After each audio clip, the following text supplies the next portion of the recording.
Hello, everybody. Welcome to Grown Men 2. This is a casual conversation with some friends, family, and we're going to talk about some issues that affect everybody, but also grown men too. I'm Byron Nelson. I'm Dante Parker. I'm Fade. I'm Jarrell. So we're going to start the topic off today with the first thing that got us on these screens, COVID. If it wasn't for that, we'd probably be doing a podcast together, except for Jarrell, because he's way in Michigan. In Pennsylvania. So,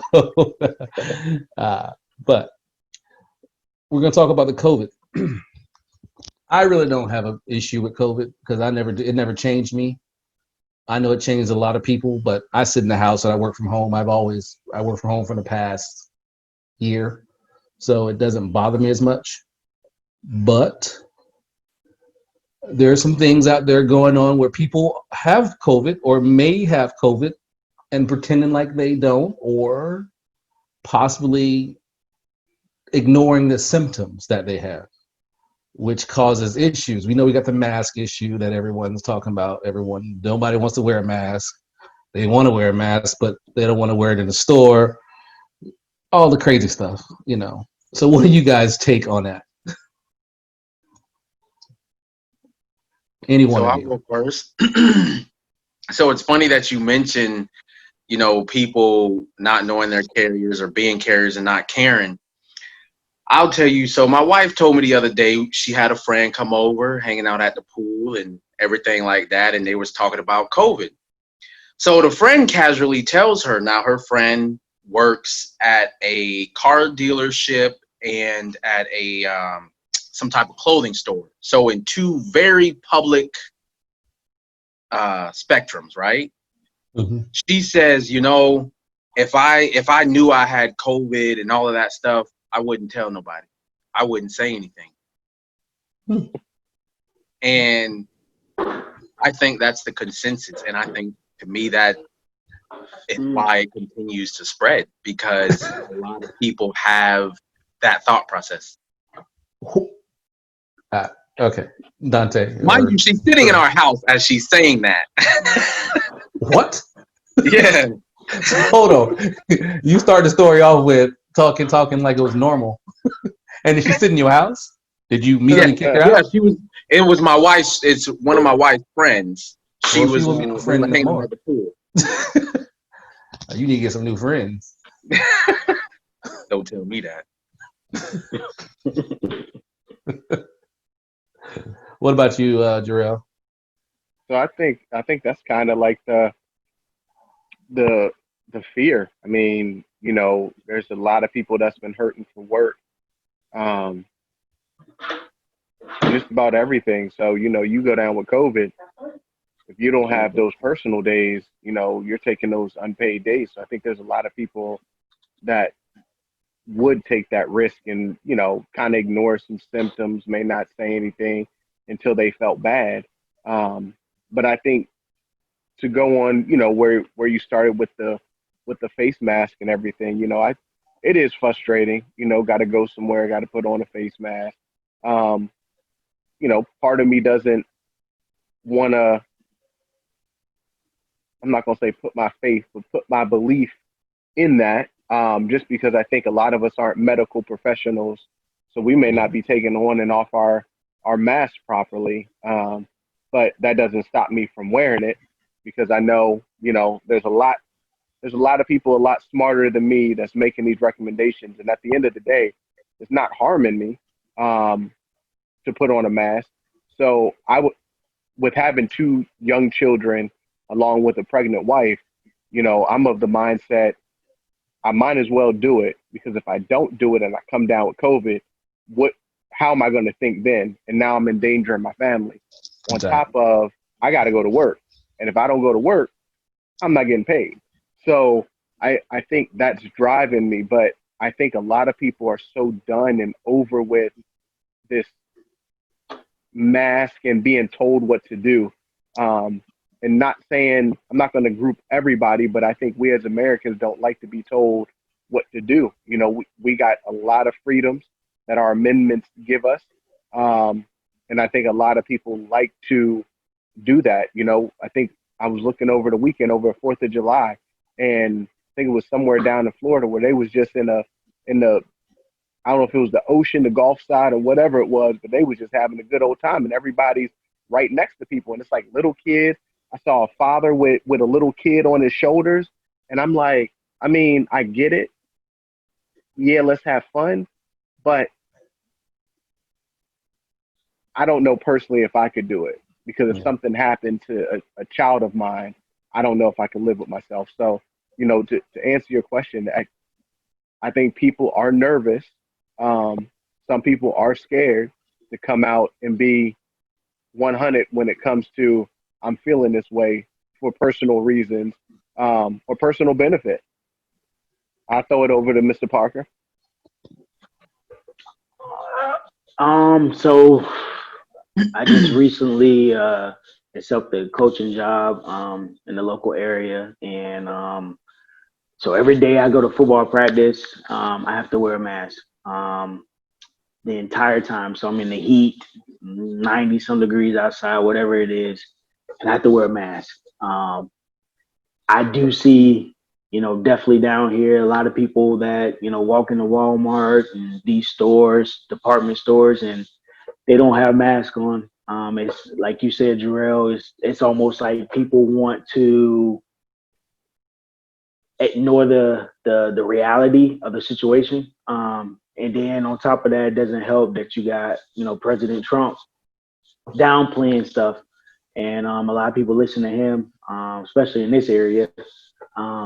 So you have a lot of that going on as well. I think that if he would do a better job of, you know, just being realistic and telling people what the truth about what's going on, I think that a lot of people will take it more seriously. But when you have somebody at that position and he's downplaying it, then, I mean, can you really blame anybody else downplaying it and not taking it serious when you have the commander-in-chief not taking it serious? But it's definitely crazy, man. I don't see little babies in the store, no mask on. I'm just like, dang, it can't be that serious to come to the grocery store to get a shirt and some flip-flops, like, you know. But I don't know, man. I think it's just going to come down to the fact that people do not take things serious. Just like if we go back to like what we talked about about a month ago, you know, people don't take things seriously until it affects them personally.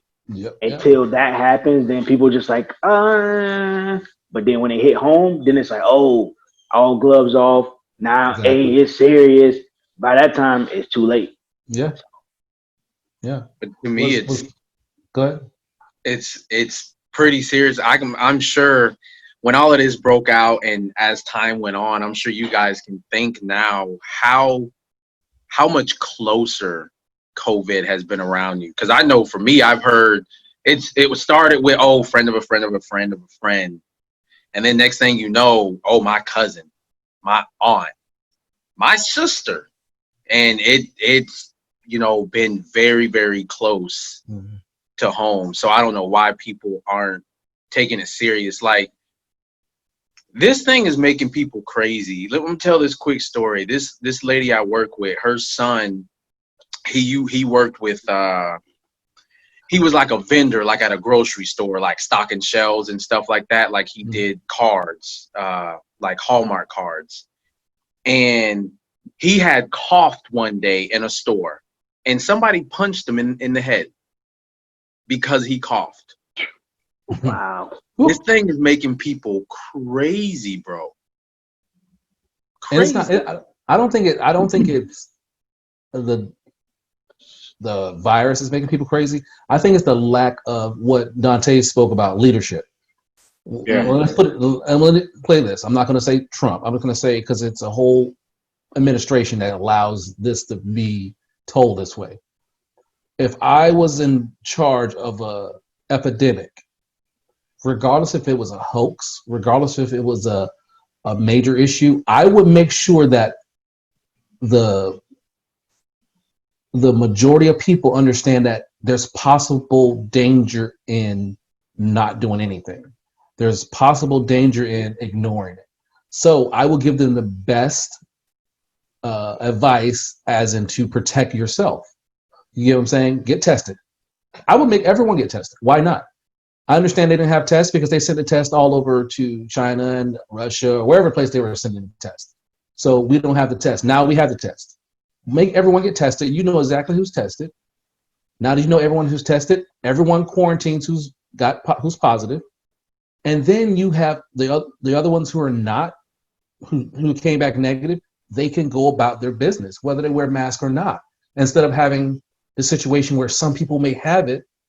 You get what I'm saying? And then they don't know because they've never been tested. I've never been tested, but Angela's been tested.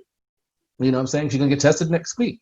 So, but I've never been tested. So, but I don't go around a lot of people. So it's not, but it doesn't take that much either.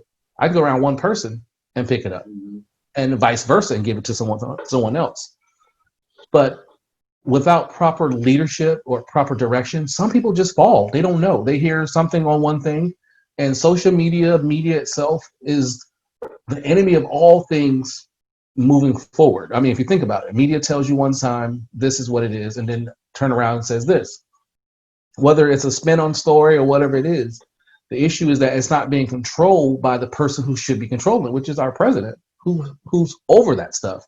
And I'm not bashing him as a president in that sense, but I'm bashing him as a leader of that particular pandemic. I mean, epidemic, whatever you want to call it, whatever it is right now. It's a pandemic now. So he just didn't do a good job. And like you said, if you're going to deny that it's there, then let everyone go about their business. Do you know what I'm saying? Don't have media talking about it. You know what I'm saying? But you can't have I'm going to do this. I'm Superman. I'm not going to wear a mask because I don't have to wear a mask, but everyone else should wear a mask. You get what I'm saying?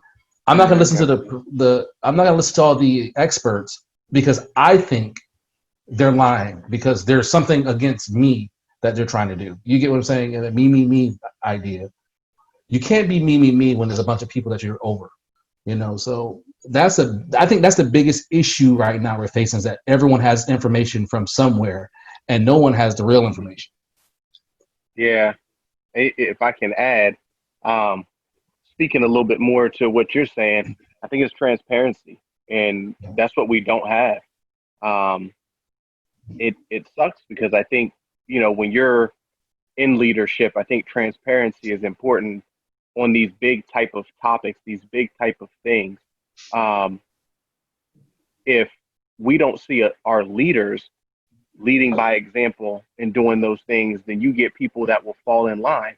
For instance, he asked a question about chloride or bleach, and whether he was joking or whether he wasn't, that's not a question that you ask, because that somebody is going to do that. Somebody's going to attempt that, because that's the type of people we are, and especially with the hysteria that comes along with it. On another side of it, I think the media news outlets have so much to do with this, because what people aren't realizing, and I realized this, I think it might have been 4th of July weekend, or maybe Memorial Day weekend, but they were like, oh, well, numbers are going up from over the weekend. But I'm like, hold on, but tests don't come back for maybe a week sometimes, maybe instant.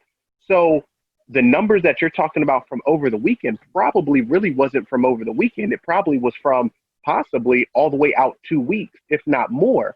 So, but they don't say that. They just say, oh, I think last week Florida had the highest numbers ever. Okay, well, to Trump's credit, I think part of it is there are more tests available. 2, results are coming back from a week ago, from 2 weeks ago, from today. I know my wife just had an issue where somebody, that she works with, the home, if you go to the ER, it comes back instant. So the people that was in that home, they got tested instantly.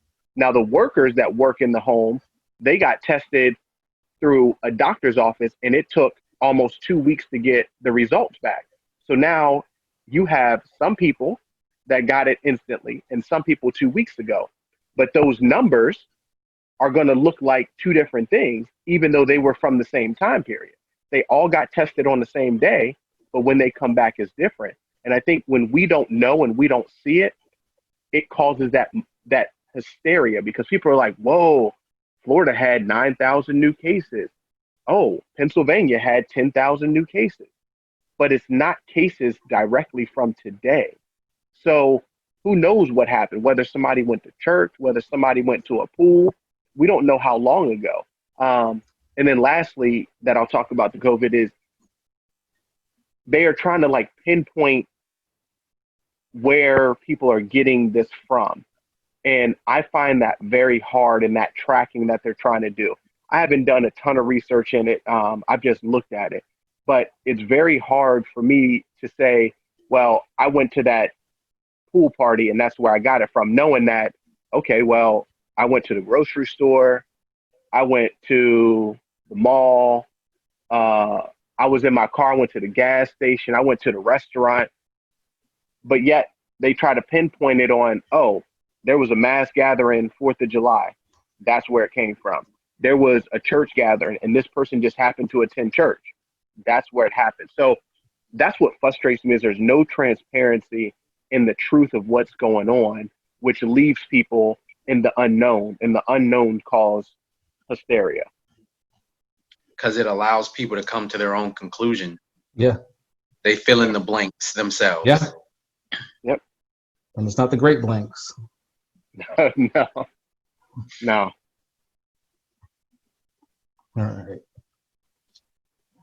All right. So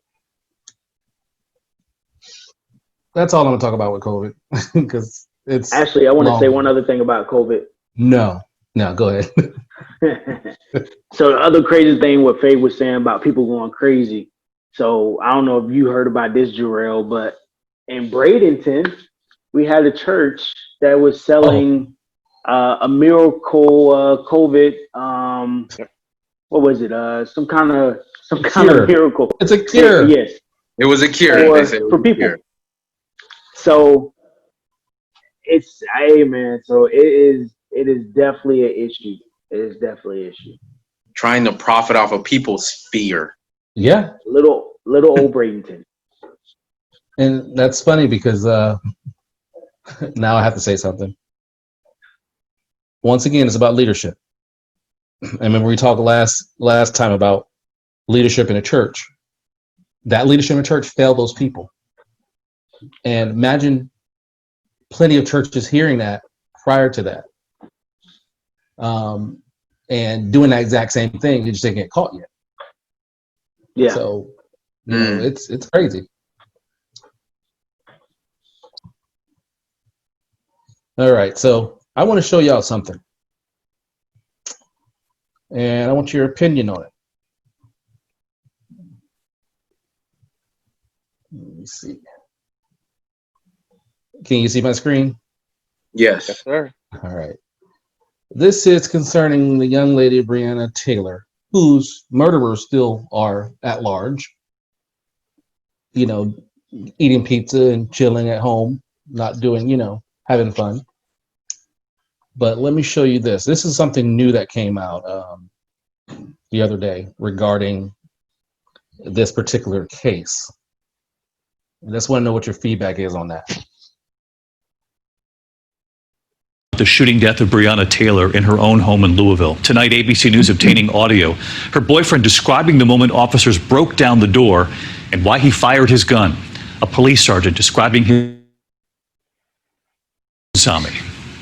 It remains clear tonight that Louisville Metro Police were at the wrong home, and in a police interview recorded just hours after the killing in March, the boyfriend who survived the encounter says that he and his girlfriend Breonna Taylor had no idea who was trying to break into their apartment. I just let off one shot. Like, I still can't see who it is or anything. So now the door's like flying open. Then all of a sudden there's a whole lot of shots. The 26-year-old was a local ambulance technician, a true lifesaver, and was killed when police returned gunfire. You see her boyfriend, Kenneth Walker, being arrested here in the parking lot. They tried to charge him with trying to kill police officers, but those charges were later dropped. In another newly released interview, we hear from the highest-ranking officer who was at the couple's door trying to execute the no-knock warrant. And do you remember the name of the target on the search warrant? Not offhand. His interview happened weeks later, and Sergeant John Mattingly told investigators he couldn't remember whose name was on the warrant or if police announced who they were when they first started banging on the door. You said you guys didn't initially announce? No, the first bang on the door did not announce. I think after that we did. After that, each one of them had police come to the door, search warrant, police search warrant. The boyfriend told investigators that one of the officers at the scene approached him while he was in police custody and called what happened a misunderstanding, admitting that they were at the wrong place. None of the officers have been charged. One has been fired. David. All right. Thank you, Steve.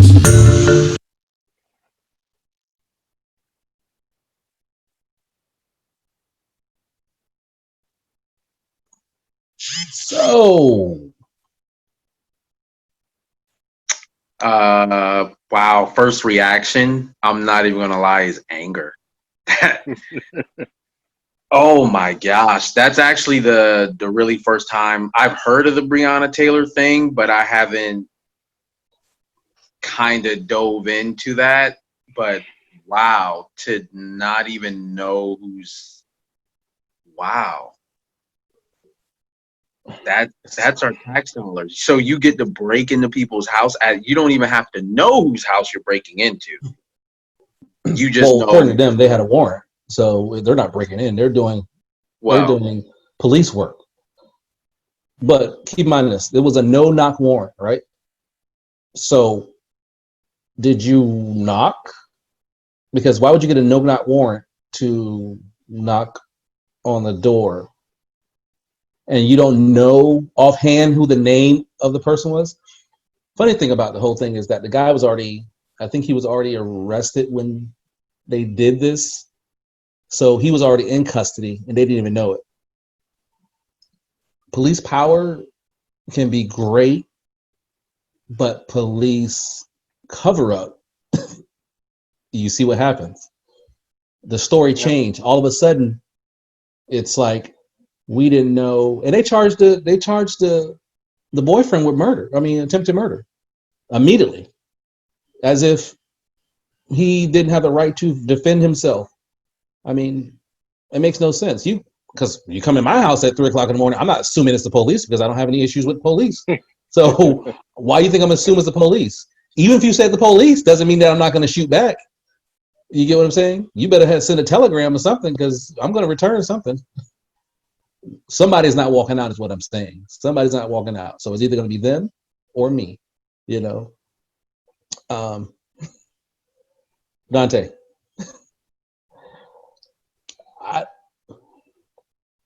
you have little girls in your house and wife.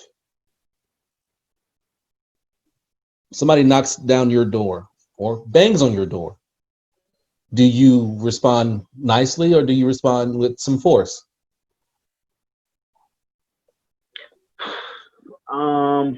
Take the police out of it. Take the police. Take the story away. So if it's somebody, I mean, my first reaction would definitely be to kind of jump up like, yo, what's going on? So yeah, I definitely would not wake up like, hey, how you doing? Yeah, so it will be some issues because you'd be like, well, who's at the door at this time in the morning? So yeah, I can definitely understand that. And then also from what I heard is that she yelled out to find out who it was and nobody responded. I guess she got close enough to the door and then that's when the door, flew open because they knocked it down and that's when the shooting started. But yeah, it's I don't blame him for shooting, especially if somebody's knocking down your door and they don't let you know exactly who they are. I mean, because first off, I mean that's what the police have to do anyways, is to let you know that they are police officers. They can't conceal that. So, Yeah. so I mean, I don't know, terrible. I mean, I'm no expert. I wasn't there. I'm not in that situation. But if I'm a professional, because police should be professional, I would make sure that when I get a warrant, I know the name on that warrant and I remember that name, especially if I killed somebody, especially if somebody died, because it's not, I mean, maybe for me, if I kill somebody, whether they're a bad person or not, that still would be on my mind if I found out that person's name. You know what I'm saying? You know what I'm saying? So when he's executed that warrant, he knew who he was looking for. So that name became implanted or imprinted in his mind forever because there's a death associated with that mistake. So for him to say he doesn't remember, it sounds like he's being coerced to change the story later on in the situation. But that same situation happened with Philandro Castile. In his situation, the police officer changed his story over time and when he got in the trial, you know. So it's like they're told to say the right thing to make it look like that there's a threat or there's a reason. There's always a reason for them to do the heinous things that they do. And I'm not talking about all police because we know all police aren't there, but you know, it is what it is, you know. So that's where we are right now. So they're still free, running around doing their thing. One's fired, but we know what that means. He'll probably go to another agency. You know, somebody will pick him up. But she no longer has a life. She was only 26 years old. So, and I mean, I don't know how much drugs they're looking for. I mean, just think about it. How much drugs? I mean, is that like the biggest drug house or something to get a no-knock warrant? Because I'm thinking you've got a cartel in that thing. That's the only thing I'm thinking about. I mean, if that's your war on drugs, then how much drugs are you really got in that whole area? Because that's a small apartment building. But what do I know? You know. So that's where we are with that. I gotta laugh at this stuff because 2020 has been a great year. A lot of stuff has been going on. It's been a wild year. I swear. I think the Mayans were talking about 2020, not 2012, when they were talking about that. Come on, for real. We got that number wrong. Oh man. Oh, and just to piggyback on that, on the COVID, Breonna, in Hillsborough County, they were talking about there's some brain eating disease or something like that, or that's around here in Hillsborough County. I'm like, are they making this stuff up? I've seen that. Yep. Yeah. Some brain eating mobia or something like that. Yeah. And I'm like, like that. I'm like, well, has it always been there? I mean, I don't know. It's just every month is going to be something new. Yep. But what's not new? What is not new is those statues. Those statues that everybody's pulling down. I have a very weird thought process about the statues. I want to hear your thoughts, and I'll tell you what my feeling is on it. What are your thoughts about all these? I guess there's just not just statues, but they're anything that shows the Confederate times, you know, of the U.S. So it's kind of hard for me. You know, I feel like I'm somewhere in between. I mean, I live right outside of Gettysburg, so you know, there's a lot there. And how I view it is, you know,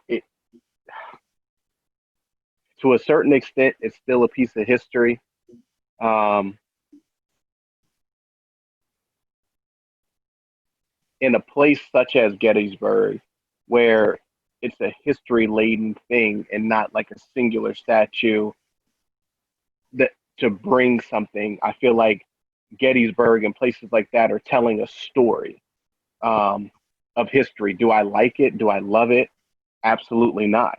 But I don't have to go if I don't want to. It's hard for me because I was hearing some things. So in my mind, okay, do we need to change the dollar bill? I mean, not the dollar bill, but do we need to change money? Because George Washington had slaves. You know, there comes a point where some of it's just history. And maybe some of the stuff we've gone through, we're not going to like everything. But I think there are, on the other side, some statues that do need to come down because of what they mean and what they stand for. I don't believe maybe sometimes an individual statue is telling the story. But if you go to Gettysburg, which some people may know Gettysburg, some people don't, I think that that is telling a story of that time rather than trying to promote the Confederate, trying to promote slavery. We have a beautiful restaurant down where I am called the Dobbin House, and it was that's where slaves went to hide out. And when you go inside, they got a lot of the, underneath the floors and stuff like that, you can kind of look and see, and it's kind of cool. It's kind of historical. So I wouldn't want somebody coming around and being like, oh, well, that has to do with slavery. That needs to go. Like, no, that's part of history. So that's telling a story. That's not promoting slavery. That's not promoting a hanging. That's not promoting violence. That's not doing anything. So that's why it's hard for me, because I see the side of when it's history telling a story compared to singular. I look at Kobe Bryant. Kobe Bryant has a statue, God rest his soul, and he had a huge allegation. I'm not going to say Kobe needs to come down because of that allegation per se, but I could see where somebody that had that happen to them wouldn't be happy to take a look at a statue in which people could be praising the person when he did an act and they feel a certain way. So it's hard for me because I feel like I'm between a rock and a hard place where I understand both sides of the viewpoint. It's just very hard because I do think that there is a true distinction between a storytelling of a statue or statues, plural, and a singular that represents negativity. Yeah, exactly. Yeah, I echo those. Go ahead, Faye. Go ahead, Faye. Nah, I was saying Faye can go if you want to go next. No, you can go ahead, Dante. Okay. All right. I feel that any statues that are representing that, I think they need to come down. Because the whole thing is, all right, so you got people that, I know a lot of people, they're going to say, well, this is my heritage and, this is what it represents. It didn't represent this and that. However, but you have another group of people that feel that, when they see it, it brings anger and frustration because they know what it means. They know what they stood for. And that's the hard part, because you have people that they'll have a blind eye to certain things because they don't want to see it. And they'll be like, nah, that's not what it is. Like, I remember having conversations up north in PA about people with the Confederate flag. Me being from Florida, I'm like, all right, if I see somebody in Florida with it, I definitely know that they understand completely what that means. You not being from Florida or the southern state, you are from north, and you walking around with it, you probably don't know. You probably are, you probably don't know the full story about what's going on because they don't really, from what I know, they don't do a lot of history when it comes to that kind of stuff up there in PA.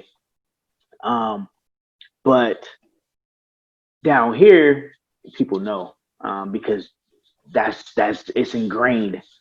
So when you see something like that and you just people choose to have a blind eye and be like, no, that's not what it means. It's this and it's that. But if you have a group of people and you want peace and you see that it's something that bothers someone, you know, you would do something like that. Because I mean, if you think about it, they don't have a bunch of Hitler's statues around. Why is that? That's a part of history. You know, but everybody knows that it's not right. Everybody knows that that's offensive. But I agree with what Jarrell said. I don't have a problem with having it in a museum. Gettysburg, I went there when I was in college, and it was very nice. I was very disappointed though how they had the black and white stuff or whatever, but you know, it is what it is. But if you have a museum, that's different from having it out in public. It's different from having that stuff right in front of a courthouse where where it's going to be seen by multiple people, different ethnic groups. You know, and you know, so that's my problem is that if they had Hitler's statues out and about, okay, I can understand it, but they don't. And it's like, why do black people always have to fight and claw to get like certain things? Like the Jewish people, they didn't have to do that. You know, everybody respects that. They don't want to have that out there. But when it comes to black people, it's like, it's part of our heritage. Just get over it.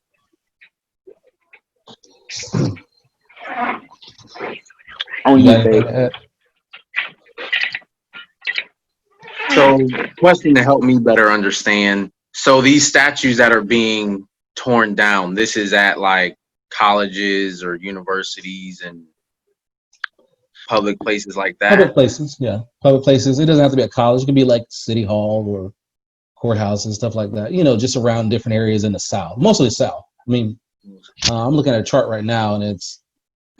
I mean, of course, it's not going to be mostly North because why would they put the losers up? You know? Exactly, and that's the other thing. Why you want to represent a loser?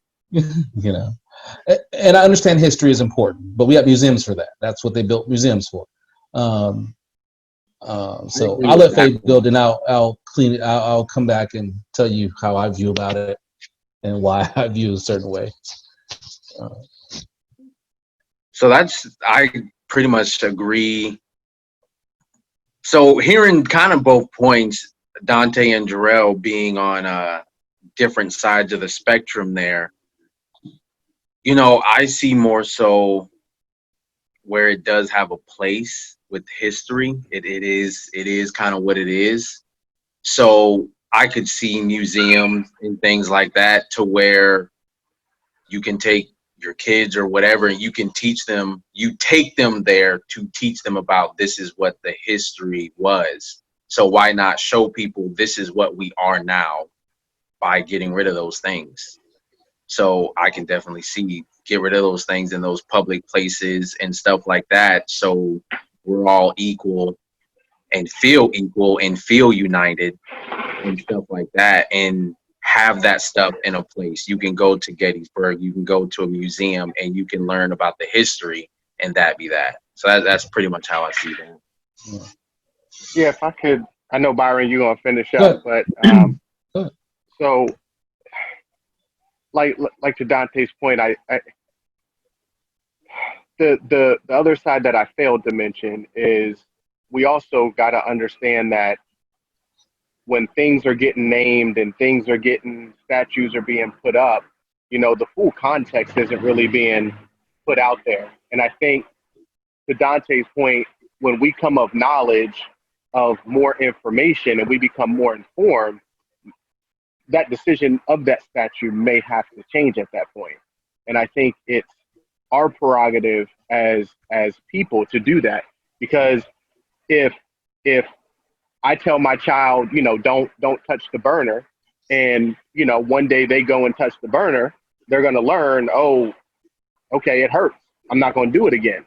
So I think the same thing, and when we learn the hurt that certain things have caused, I think it does make the need for us to take a pause and say, okay, is this statue, is this name on a building, is this flag per se down in Mississippi, is it worth staying up knowing all the hurt that it caused? So I think to Dante's point, you are right there, 110%. Like I said, for me, Gettysburg and the historical stuff, I have no problem with when it's storytelling. I just, like you said, I think the biggest issue is just when we have these things that people, again, I can put up a statue anywhere, and I don't know how it makes people feel. They can be some remarkable person, but when it comes to light, some of the stuff that happened and some of the hurt that it caused, I think we also got to take that pause. So, Dante, I think you were spot on right there. So let me give you this perspective. We got Black History Month, right? And oftentimes people who are not Black ask, why do we have a Black History Month? Then Blacks ask, why is Black History only 1 month and in the shortest month of the year? Then we look at our textbooks and we learn British literature, U.S. history, world history, but we never learn history of people that look like us, other than Martin Luther King, Rosa Parks. Who else are they putting out there now? I don't know what they're doing these days because I've been out of school for a while. But you know what I'm saying? The commercial, the ones who are commercial, they can soften those blows with that. I have no issue with the statues if you're going to do right by what it means and represent and show what it means. Also, give credit to where credit's due. Not only did white people fight in these wars, Black people fought in these wars, but you don't see any representation of Black people in any history books about any of these wars. We're in all these wars, yet when we come back home, we were always considered second rate, or not even citizens of this nation. So when we talk about these issues with statues and flags and stuff like that, it's because we feel like those things are getting more representation than the actual people that actually helped build this country. And we can go back and forth and say slavery is over, all this kind of stuff. But the reality of it is, when we open textbooks, when we open anything, look on TV, it doesn't represent everyone in America. It represents the majority of America, and I'm not saying majority, it represents the majority look of America, which is white. And that's a bad thing to do for people who already feel oppressed. Because when I see something that also shows and gratifies or that says this oppression happened under these people, and I have a statue of this showing you this, and I don't have any representation for my people or anything great that they've done for this great nation to show that we are important also, you want to take that stuff down. You want to say, you know what, this is not worth it. They weren't heroes, they weren't great people. They were tyrants, So with that being said, we have to, I think we as a whole nation has to gauge that there's a lot of changes that have to be made. And the reason why these statues are something that's important now is because Black people don't feel valued yet. As much as we say we're free in America, there's no representation, or there's nothing that shows that we're free when it comes to those kind of issues. Because when it comes to those issues, as soon as we bring it up, if we say Black Lives Matter, it's all lives matter, blue lives matter. When we say, hey, systemic racism, It affects us now. That's a myth. You see what I'm saying? It's always anything that we have an issue with, it's always discredited, then it's demonized. So when you have someone trying to protect a statue, the flag, all these physical things over a human life, you no longer give me any kind of idea or mindset that I want to think about what you feel about this. I don't even want to care about it. I say take it down. Now, whether I care about those statues in itself, no. But when it's at that point of, I'm at this breaking point where, okay, you've now said I don't matter, so why should I care about your property? You said this doesn't matter. Why should I care about your flag? Do you get what I'm saying?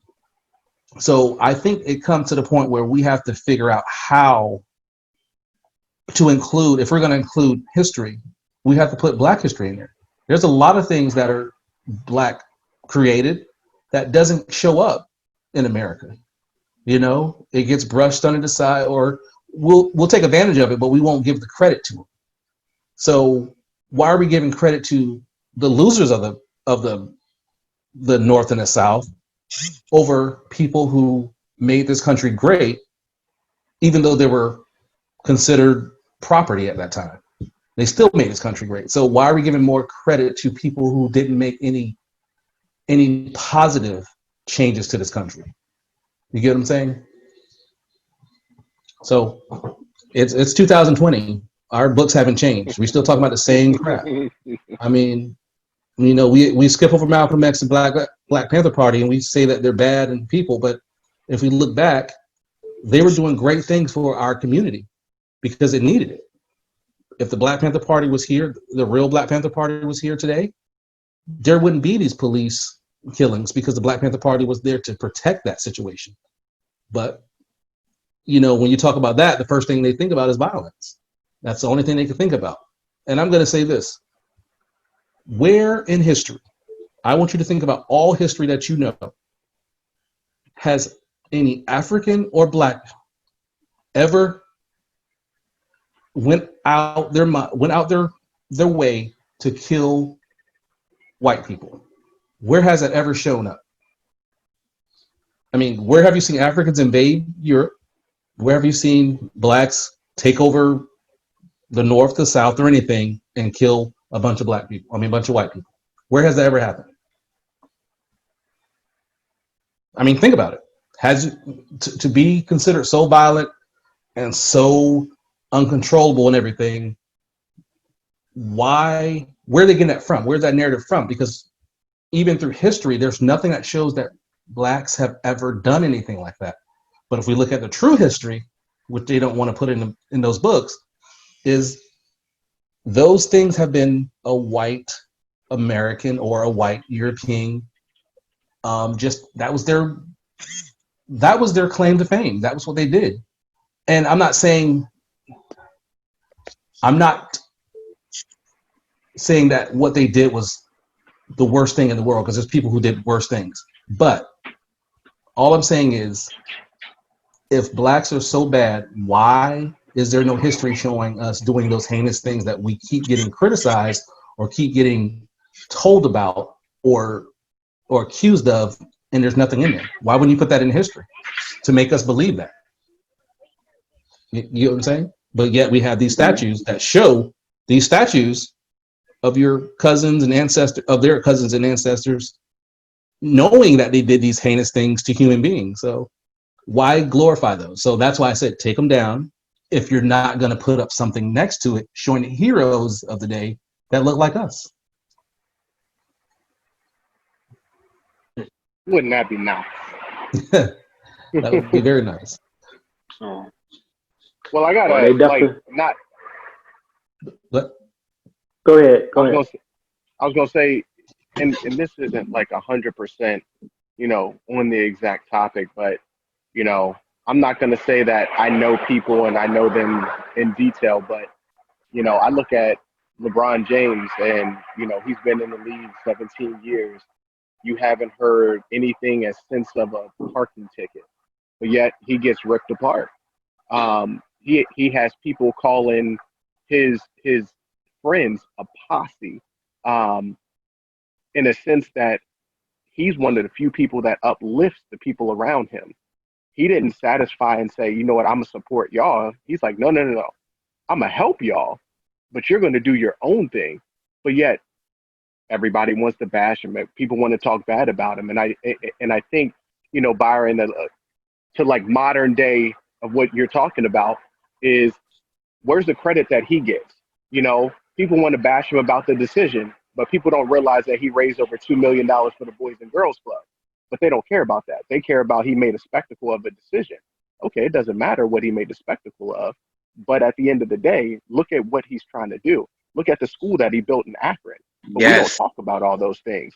We don't uplift our African Americans when they're doing something that is positive.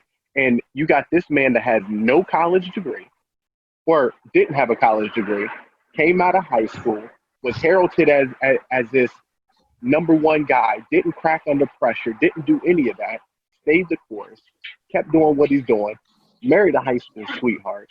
And didn't have a father figure. Don't forget that. He didn't have a father. No. So, again, this isn't about a statue of him or anything like that, but it just goes to say, like, we continually talk about negative things when it comes to him. Oh, he can't finish. Oh, he can't do this. But we don't talk about him in that positive light of all the good stuff that he does. And I think that's where I get frustrated, because if Tom Brady did any of this, there'd be a statue of Tom Brady in just about every city that he was in. From the second he stepped foot in that city. Oh, Tom Brady did this. J.J. Watt did what for when they had the hurricane down there? Yeah. Okay. True. Hand clap. That's good, right? I mean, I appreciate everything that he did. It didn't take a disaster for LeBron to do any of what he did. It took a need that he saw, and he wanted to fill that need and give kids a higher education that doesn't often get that opportunity. So again, I mean, I appreciate J.J. Watt, and I appreciate anybody who donates to any type of disasters. But when I look at it, that's a reaction to something. LeBron's putting in actions, and he doesn't need anything to happen. He just needs a need to be there, and I'm going to try to fulfill it. So sorry to go off on that tangent, but I just wanted to kind of tie that into how we don't uplift. I appreciate it. I love me some LeBron, and that's why I connect I'm a LeBron fan through and through. I'm a Steph Curry fan, so we don't need to talk about this right now. Keep that on. What was it? Would that be on the deep third? Yeah. Come see us Sunday, deep third. Okay, so what you said, though. I'm about to say, go ahead, Byron. Go ahead. Because I'm going to transition from that, because I want to read something to you guys. And it'll transition to our next topic and talking about Black people who we don't uplift and stuff like that. And I think we are lacking Black leaders. I think I had a conversation with one of my friends on Facebook, because it's COVID, but we were talking about Sean King, who is an activist, and I was like, he was like, he doesn't really like him because he comes out really, straight out the gun. He doesn't really verify a lot of stuff. And I said, well, people like Malcolm X and Martin Luther King had their starts. They didn't come out all great. We only heard about the great stuff they did. But before that, other than making movies about them, you didn't know about what they were failing at or what they weren't good at. If they weren't good at doing speeches, somebody had to help them write a speech. You know what I'm saying? If they weren't good at, if you didn't talk about those topics because they weren't talked about. We have a lot of issues with Black leaders because we don't have the representation. So because we don't have Black leadership, we often get confused when people are doing great for us or in our communities, because we're so behind the bar in everything else, like finances and stuff like that. So you're struggling and you see somebody else able to do those great things, and your first mentality is thinking, dang, I wish I had what he had or she had. And then you become envy of it. So you skip over the praise of it. And that's a big thing in our community. But it's probably in some other communities too. But the other issue is that I can't address that because I'm not that. But I'm gonna read something to you, and I'm not gonna read the first part because it'll tell you exactly who I'm talking about. But it says this person was talking to someone, and this person said, "We don't have black leaders. We just have hustlers. Why? Because they kill all the black leaders." Who do you think was having that conversation? Now it sounds, I mean, it could be anybody, right? But what color do you think they would be? No, black. Black, right? Black. Yeah. So this is and I can't verify it because no one can verify it because this person talks about water, then he talks about Jesus, then he talks about president. So if you don't know who I'm talking about President. Who? President Yeezy, whatever his name is now. But he says, one time I talked to Jared Kushner, who was saying, we don't have black leaders. We just have hustlers. Why? Because they killed all black leaders. That's a discussion he had at the White House. So if it's true or not, but who knows? But if white people are saying this and they know it's true and they hold positions in power, what do you think they're going to continue to do? They're going to continue to control that narrative, control any of our leaders to make them seem like they're not anybody. Because if you discredit them, you can't have unity in our communities. Everyone needs a leader at some point. You need somebody to lead something at some point, whether it be lead your house, lead your church, lead your schools. You need those things. If we look in our community right now, who do we look for role models? It's always entertainment. Think about it. If something goes wrong in the black community, the first thing you want to do is talk to a celebrity or basketball player, football player, as if they're the word, at least they speak for us. What about the guy who works, or has his own business on the side of the street? I want to talk to that guy because he's talking to everybody. He sees what's going on in the actual community. And I'm not dissing anything about celebrities, but they don't speak for everybody because they're only like maybe 0.5% of the representation of us because most of us don't go pro. I'm like this. How many of us play football on this podcast right now? We've all played football, right? Yeah. How many of us went pro? Now, we wanted to go pro. Well, not me. I didn't want to go pro. But we wanted to go pro. But in the mindset that we didn't go pro, we know that now we have other things to do, right? So if a celebrity talks about our issues, it's great because they get the views, they get the connects. That's great because it gives them time to be out on the field and get that representation. The problem is this: when we don't back them, it fizzles. But there has to be other leaders out there who can take their place when to that handoff. Like, hey, I open up the door for you. Let me hand off somebody who's actually an activist or someone who's actually out there, boots to ground, and they can handle this situation while I'm going to play some basketball. I'm gonna keep funding certain things and doing things like that, but I'm not gonna be the spokesperson because I don't have that. That's not my job at this moment until because I have other things to focus on. Which is why when they say shut up and dribble, or stick to comedy or any of those kind of things they want to say to make sure that you stay in your lane. But yet, currently our president is not political, right? And everyone thinks that's a great thing, right? So that asks the question this: if not being political is a great thing, should Kanye West, the husband of Kim Kardashian, Kim K, be a presidential candidate? Do you feel it's worth the energy to even entertain it?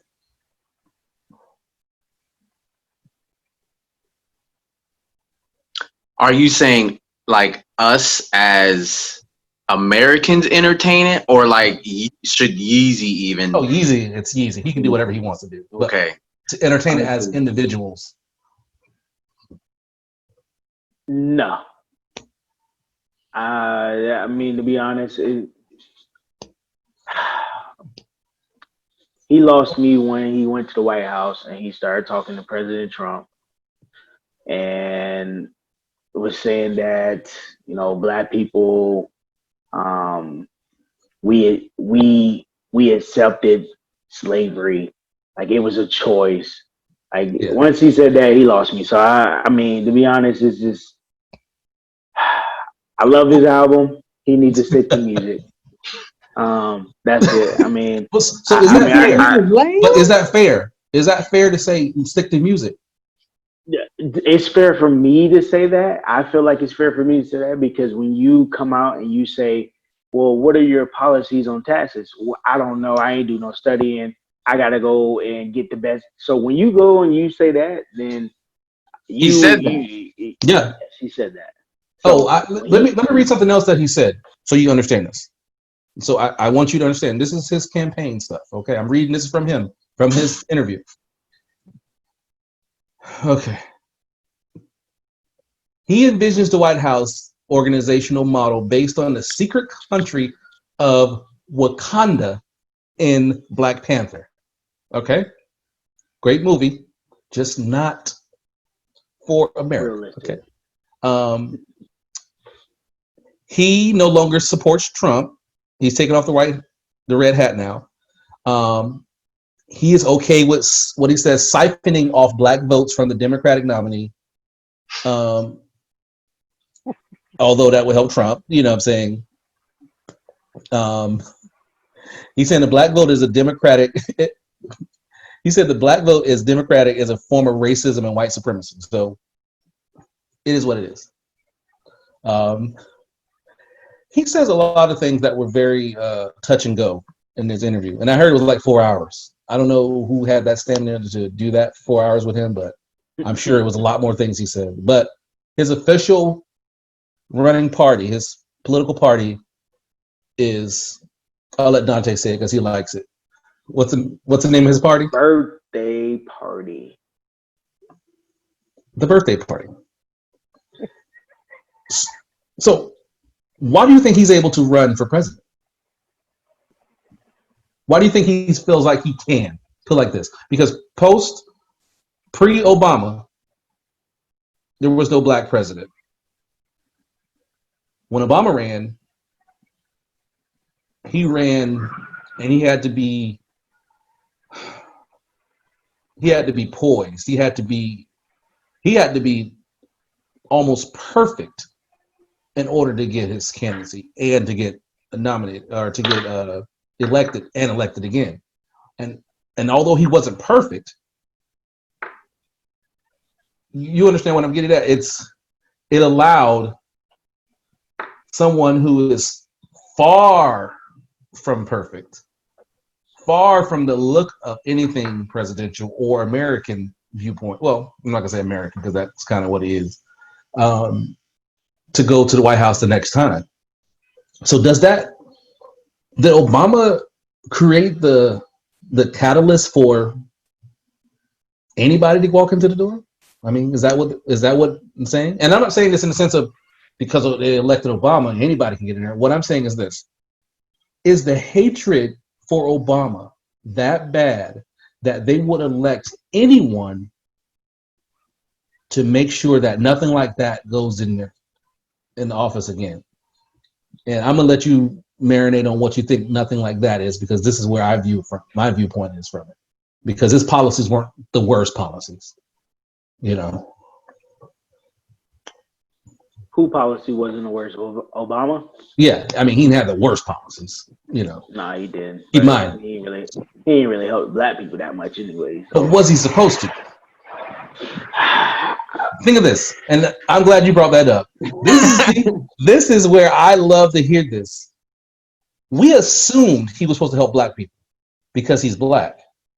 I didn't vote for Obama because he was supposed to help Black people. I voted because he finally had an idea that I can have the look of greatness at the highest level in America, and they look like us. So Superman is white, right? He's one of the best heroes. You know, unless you're a Marvel fan, then you got Thor or somebody, or Iron Man, which is not That's really a hero, Man, Superman. which is not even a hero. So anyway, superhero. But anyways, it's beside the point. Obama was our president because it made us give us what he, hope that maybe there is a change, maybe there is a different view in America. But also, what it did was it allowed us to say, if he can do it, I can strive. I know I can strive and actually achieve a higher or a higher greatness than what I'm going at now, because he was able to do it. Now, whether that's true or not, it's either here or there. But had he focused more on black people, what do you think would have happened to him? What do you think they would have did the first days, or his first 100 days, if he would have focused on trying to help black community? Think about that. A black president focused on helping black people. I'm not saying that he needed to like go out of his way and make all of these policies and changes for black people. But I'm saying that I felt like with him receiving majority black votes and black people going out to vote for him, I voted for him because he's black. And so with that being the case, I feel like there's like it's almost like all right, for instance, you a basketball player like LeBron. Your girl's been with you the whole time. You make it to the league. You don't just be like, you know what? I appreciate everything you did, but I'm going that way because there's another girl over there that looks better than you. Nah, she been with you. She been riding with you. So of course you're gonna take care of her. And that's how I felt. I felt like it could have been more, but at the same time, I do understand the House of Representatives and stuff like that, and I know they're pushing back. That's a great analogy. Thank you. Yeah, that was good. That was a great analogy, but I'm gonna tell you where it's flawed. When Obama got elected, what was the black agenda? I don't even know. There you go. Did we go to them like the Jewish people, like the Hispanics, like the white people, or just regular white people, like the Asians, like the Indians? Did we go to them and say, this is what we need done if you want us to vote for you? I don't know nobody that did that. You know why we didn't do that? Because we have been playing this system to voting Democrat because they have been giving us peanuts. And we've been accepting them because it was better than what we had before. This year, they're saying vote for Biden because he's better than Trump. But if we look at the history of both of them, I would vote Trump if I'm going to vote for those two over Biden, because Biden did some bad things for the black community. You know what I'm saying? Yeah. Some bad things for the black community. I'm not voting for Trump, and I'm not voting for Biden. Joe Jorgensen, that's my plug. You vote for Yeezy? Libertarian. Why not? But that's I'm not gonna make this political. What I'm saying is this. Kanye West comes in with his birthday party. And he's doing that because he recognized himself in Trump. It opened the door to say, if he can do it, I'm just as selfish as he is. I can do it. You know what I'm saying? Yeah. I think it opened it up for non-politicians. And I have no issue with that. I have no issue with that, because everyone doesn't have to be a politician to be there, because politicians lie. But he doesn't know the system at all. So he will be in there just like, okay, we're going to go to war with blah, blah, blah. And he's like, no, we're not going to go to war. Oh, we are going to go to war. And then that's it. What can he do? You get what I'm saying?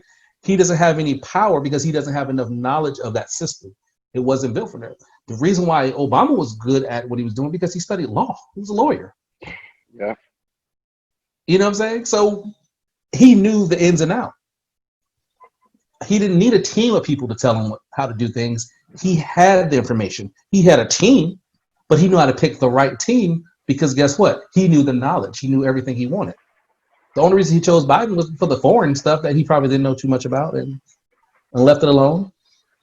But so when we're talking about leaderships that look like us and how you were talking about Fade with absent fathers and stuff like that, Biden definitely didn't help that situation because he created laws that created more more absentee fathers, more absent fathers because he had them convicted, you know? So crime is not our thing. As much as we are accused of all the crimes, we're only doing crimes because we're trying to survive. So that's pretty much what it is. We already know that we can survive on almost anything. America doesn't want us to do that because that gives us too much power. Because if it gives us too much power, they know that we may realize where we are and how much power we have over them. Not that we're going to try to do that because I believe God made us very compassionate and very loving and very forgiving because we have been through a lot and we continue to prosper and continue to be resilient. But what I don't want is us to continue to, what Jarrell was saying, continue to not acknowledge our Black leaders or our Black people who are doing great things in our community because we're so focused on what the white man is not doing. Because I'm never going to ask the white man for equality. I'm just going to take it. I can't ask him for something that he doesn't want to give me. I have to learn how to take it, and I have to take it in ways that I know that will affect them the most financially. So when you have someone like Kanye coming up here who has a big financial, background as far as money, he can pull in some votes. Will he pull in enough? No, but he can pull in enough to make people think that next term someone else radically can come in and do it. And it continues, and all of a sudden you get out a sense of what are we doing in America? Are we just letting anybody become president, or are we letting the most popular person become president? You know what I'm saying? Because no one's running on policy this year. If you notice that, no one said anything about any agendas. Everyone said what they want to do, but no one's proven anything that they can do it. Because look at what we're doing now. So that's my 2 cents on that. Yeah. Is the president a president, or is he a puppet to the grand master plan? Well, that's a deeper question that I can't get in. Illuminati ain't gonna come after me for that one. I didn't say it too much. Yeah, that's that's tough. Yeah. Man, Yeezy is he's a very unique dude, and Dante, I guess maybe somewhat to your point, we can't vote for somebody expecting certain things other than what they've talked about. We can hope for, support. We can hope for certain things, but I think I would take somebody who's across the board doing their job, trying to fight for everybody. What I don't want is almost what you said, Dante, is what I don't want. I don't want, as much as I would love it, I think the public reaction if Obama were to come out and do a whole bunch of stuff for Black people would be like, that's exactly why we can't have one of them in there. It's because all they're going to do is try to help their own. Now, again, I'm not saying that there's not things that they can do to help, but that's the perception that's going to come out, is that, oh, that's why we can't have them in there, which I think partly he didn't do it, but I think that's what happened when Trump came out. Trump started talking. People started liking what he was hearing, and he got same thing that happened to Obama, Dante, happened to Trump. People that would not have voted decided to vote because they heard what he was saying. He's a punchline guy. with sometimes not too much substance behind it, but he's a punchline guy that gets the headlines that you hear it and you're like, ooh, I like that, but you didn't look behind it. Where I think Obama got a lot of African Americans to vote for him because we wanted to see somebody that was like us. And the same thing for them. They want to see somebody different. Like we just talked about, not having a true politician in office. I work down in Maryland and we have a businessman that's running Maryland. And I think he's doing a phenomenal job.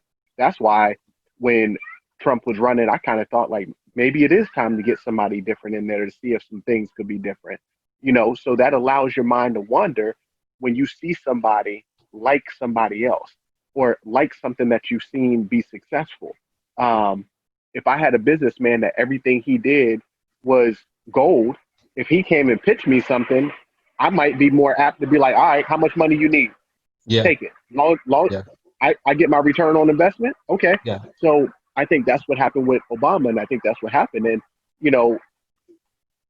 as far as Kanye is concerned, I think he has the right to run. I'm not saying that he's educated enough. I'm not saying he's smart enough. I'm not saying he can do it. But at the end of the day, that's his right. And if he feels that he can make America better, I think it's in his best interest to put out what he would do, put out those things. Maybe, hopefully, again, like you said, Brian, I would hope that he would know like Obama knew instead of having to have all these people around you. Like you said, it's good to always have those people, but it's also good for yourself to know. So I think, when you look at the grand scheme of how that all plays out, maybe he does do his education. Maybe he does get to figure out some policies. He's not going to know everything, but some things that can make us better that he feels and that we feel can make us better and get some votes.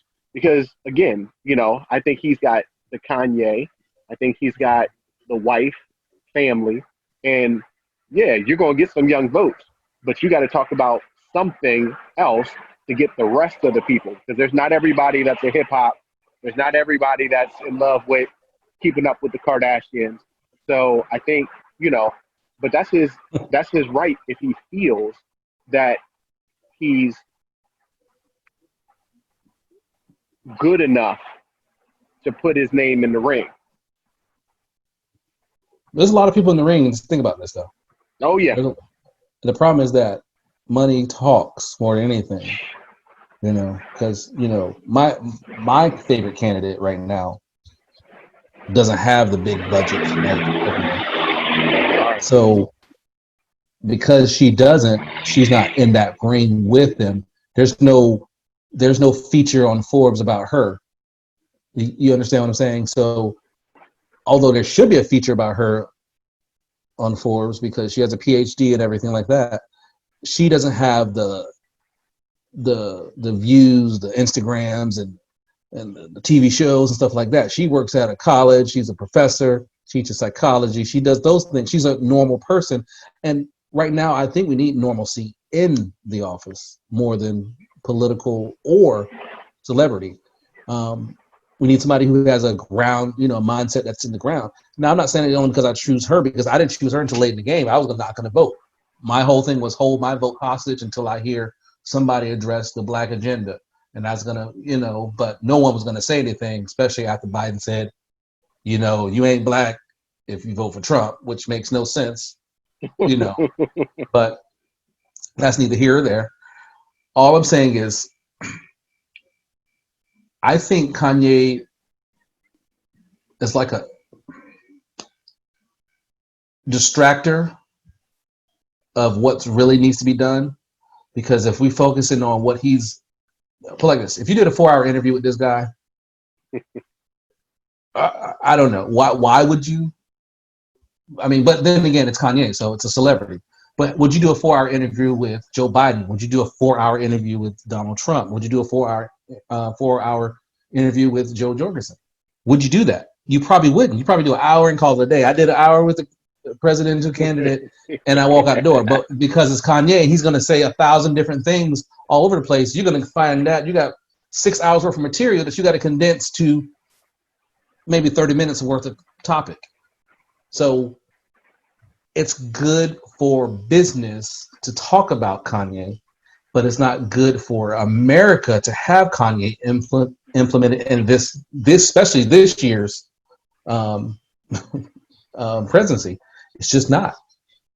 Well, did you guys hear about the TMZ story a couple days after he announced? TMZ. Oh gosh. Okay. I mean, I know it's TMZ, but they were saying it was being reported that the family and everybody's worried about Kanye. Oh that he yeah. had a bipolar episode. If they're worried about now that he's bipolar, then either they're once again I don't. And because Angela loves keeping up with the Kardashians and everything Kardashian, I'm gonna hold my judgment. But they are media specialists. They know how to make money in the media. So it would not. It's easy to say this after when you already know he was doing a 4-hour interview. You get what I'm saying? It's not like Kanye didn't say, "Hey, babe, I'm gonna be gone for 4 hours." You know what I'm saying? I'm gonna talk to Forbes, and then it comes out days later because I'm no sure he didn't write this in the same day. So you get what I'm saying? So they can spin it however they want. TMZ, come on now. Yeah. Well, I just wish not knowing all the things that he had said. I just wish I'm sure he spoke to someone before he was going to announce that. So I wish someone, or maybe he had someone trusted that could offer him more feedback. Like, it doesn't seem like he took it serious. Well, what I'm gonna do, I'm gonna make sure I put the links in the video, so not only you can see exactly what I get to read and the picture and the spread out of it. Because if you see the spread, then you understand what I mean by it's a marketing situation. It's like an album cover. The picture is like an album cover. And just tell me how you feel about that. Because it's now like, I take presidency and anything political very important because it affects me, my family, and my future family, and everything else. So I can't take it as an entertainment thing. I love entertainment, love it, but I'm not going to put, the WWE wrestler in the president office, unless he has the chops to keep it up, do it. So, I mean, we already had an actor as a president, Ronald Reagan. And we know how that went down, Reaganomics, but we're not going to talk about that. Some people love it. Racist. But, I can't even go on about, that's enough about Yeezy. It's funny when you guys were talking about money, moving things and moving the needle. The first thing that came to mind was Washington and that whole situation, and the name being changed after it was Nike and who was the other company? Threatening to pull out, and we got a situation now. Money talk. How that works. Our next episode, we'll talk about this new change in black, black bandwagoning. Gosh, let me say that. Black bandwagoning. I want to talk about that on our next episode. Can we do it tomorrow? Can you elaborate kind of what your? I don't want to give that away because you know what I mean, Jarrell, right? Yeah, I'm the same way. I'm like, what you talking about? And that's good that you two don't know. That's good because that means that me and Jarrell's on that same page of what is gonna. And when I say it, you'll immediately click at what I'm talking about, and you will see exactly what I. I'm not gonna say any more about it. Nope. Tease it. Don't give it. Tease it. Don't give it.